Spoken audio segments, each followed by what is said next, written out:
கயிறு அதெல்லாம் குடுக்குறீங்களா? அப்ப அது அது பேர் என்னது? கேக்குறாங்கன்னா அப்ப இதெல்லாம் ஃப்ராடுங்கிறிய. தர்காவுக்கு போனா தர்காவில தான் குடுக்குறீங்களே, கயிறு குடுக்குறிய, தகடு குடுக்குறிய, நிலம செய்றீங்களா, அது என்னன்னு கேக்குறாங்க.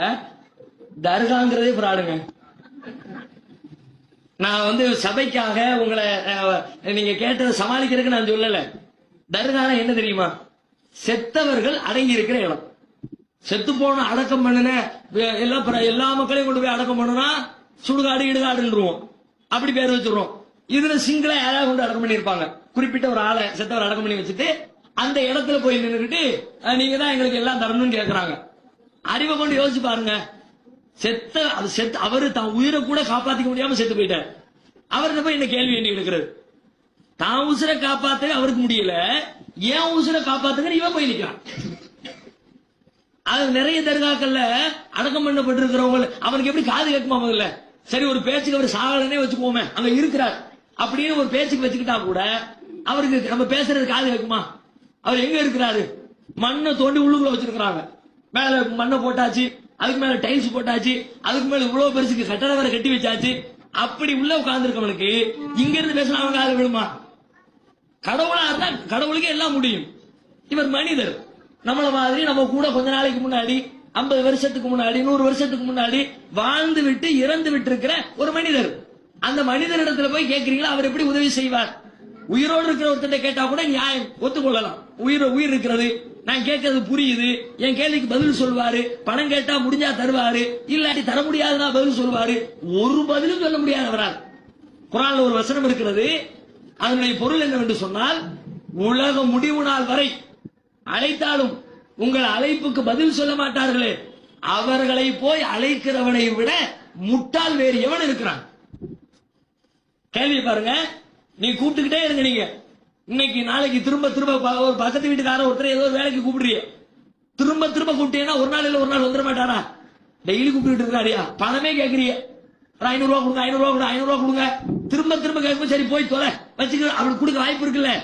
செத்து போனவரை போய் கூப்பிட்டா இன்னைக்கு கூப்பிட்டாலும் பதில் சொல்ல மாட்டார், நாளைக்கு திரும்ப பதில் கிடையாது, ஒரு வாரமா கூப்பிட்டாலும் பதில் கிடையாது, ஒரு வருஷம் கூப்பிட்டாலும் பதில் கிடையாது.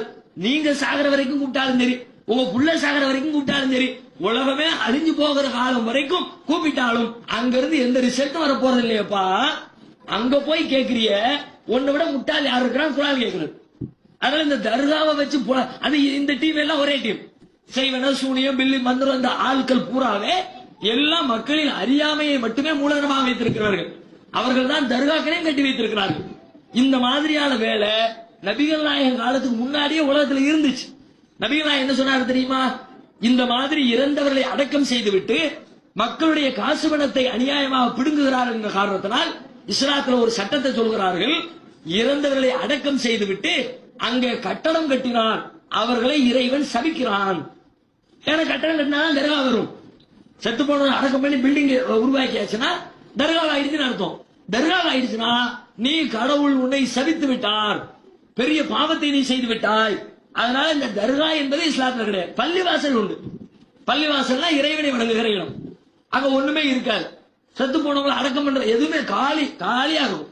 அங்க போய் கடவுளை வணங்கி விட்டு வருகிற அந்த பள்ளிவாசல் தான் இஸ்லாத்தோடு உள்ளதே தவிர இந்த தர்காக்களுக்கு இஸ்லாத்துக்கு சம்மதம் கிடையாது.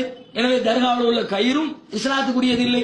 தர்காவிலே தரப்படுகிற தகடு தாயத்துகளும் இஸ்லாத்துக்கு சம்மதம் இல்லை. தர்காக்களில் செய்யப்படுகிற செய்வினை பில்லி சூனியம் ஏவல் இந்த எந்த காரியமும் இஸ்லாத்திற்கு சம்மதம் இல்லை, அறிவுக்கு சம்மதம் இல்லை. எனவே நாம எல்லாம் அறிவுபூர்வமா அணுகுனா போதும். இஸ்லாம் என்ற கோணத்துல கூட பார்க்க தேவையில்லை, அறிவு கண்ணோட்டத்தோட பாருங்க.